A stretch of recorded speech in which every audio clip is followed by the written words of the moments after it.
후반기 원 구성 때문에 벌어지고 있는 우리 지역 지방의회들의 천태만상 계속 살펴보고 있습니다. 특히나 올해는 의장으로 당선만 될 수 있다면 수단과 방법을 가리지 않는 모습이 눈에 띄는데요. 당선을 위해 당을 떠나기도 하고 심지어 기만하는 행태가 도를 넘어섰다는 지적이 나오고 있습니다. 다시 이재호 기자와 이야기 나눠보겠습니다.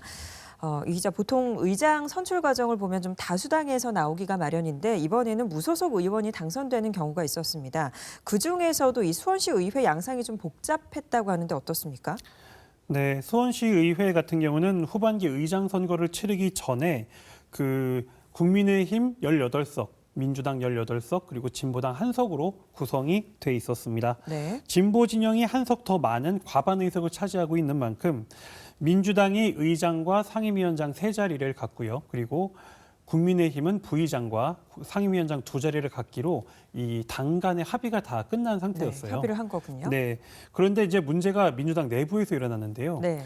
민주당 의원들 다수가 3선 의원인 김정열 의원을 의장으로 추대를 했는데 이제 의장이 되고 싶었던 6선인 이재식 의원이 이제 여기에 반발을 해서 탈당을 해버립니다. 네. 그렇게 이제 이재식 의원이 탈당을 하고 나니까 국민의힘은 18석이고요. 근데 이제 민주당 1석이 줄었죠. 네. 17석이 되는 거고 진보당 1석 그리고 무소속이 이제 1석이 된 거죠. 이렇게 되니까 수원시 의회의 다수당이 국민의힘이 돼버린 거예요. 그렇죠. 그러니까 국민의힘 입장에서는 우리가 다수당인데 그럼 우리가 의장을 내야 되는 거 아니야? 이제 이렇게 해서 그 전에 했던 합의를 이제 파기를 하고 네. 의장 후보를 내게 됩니다. 그도 그럴 것이 이제 다수당인데다가 이재식 의원이 민주당 탈당을 했기 때문에 또 한 표가 우리한테 오겠지. 그러면 19표가 돼서 우리가 과반을 얻을 것이라는 생각을 하게 된 거였고요. 네. 그래서 승리할 수 있다라는 확신이 있었던 거죠. 근데 이 상황이 한 번 더 마지막에 변화가 돼요. 어떻게 바뀌죠? 그 이재식 의원이 민주당을 탈당을 했는데도 불구하고 네. 민주당과 진보당 의원들이 이재식 의원을 의장 후보로 추대를 합니다. 네. 네. 그래서 국민의힘이 낸 후보와 무소속 이재식 후보가 네. 의장 선거에서 맞붙게 됐고요. 그렇게 되는 바람에 국민의힘은 18석이고 그리고 민주당 17석, 진보당 1석, 무소속 1석 해서 19석이 되는 바람에 결국은 이재식 후보가 당선이 됩니다.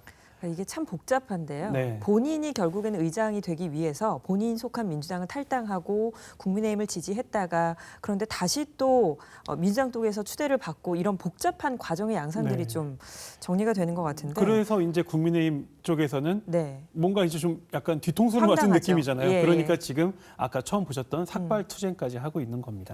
그러니까 원 구성을 하기 위해서 협의하는 거는 필요하겠지만 이런 식으로 모략하고 좀 뒤통수 맞는 행위를 서로에게 하고 이런 것들은 너무 눈살을 찌푸리게 하는 행동인 것 같습니다.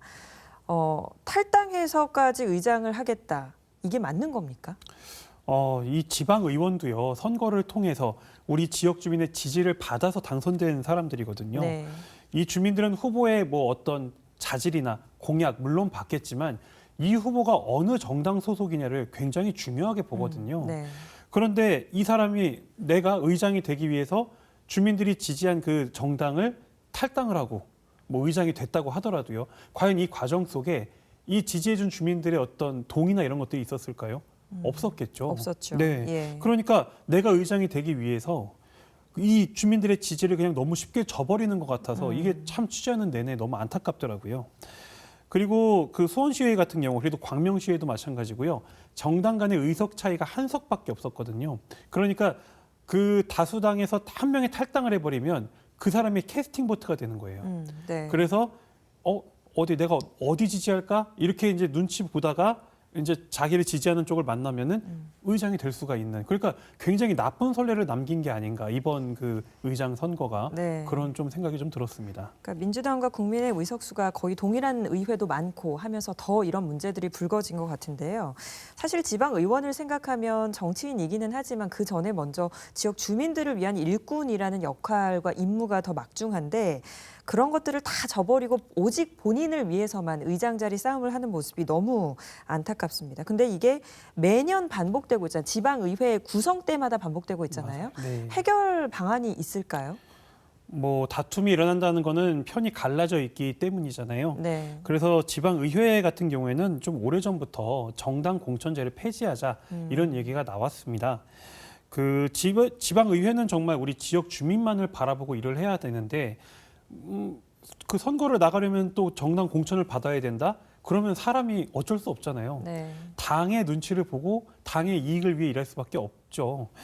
그런데 만약에 정당 공천제가 폐지가 됐다면 이제 뭐 의장을 뽑을 때도 뭐 당 눈치 볼 필요도 없고 당의 이익 생각할 거 없고 네. 정말 나의 소신껏 주민들을 위해서 일 잘할 수 있는 사람을 뽑을 수 있지 않겠느냐.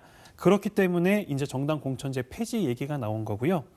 또 하나는 그 정당에서 후보를 지금은 추대를 합니다. 아까도 말씀드린 것처럼 합의를 한 다음에 정당에서 뭐 우리는 의장 낼 거야. 그러면 그 의장을 정당에서 추대를 하고 또 다른 당에서는 부의장을 추대를 하고 네. 이런 식으로 이제 지금 선거가 진행이 되고 있는데 이 선거 방식을 우리가 그냥 보통 하는 선거처럼 네.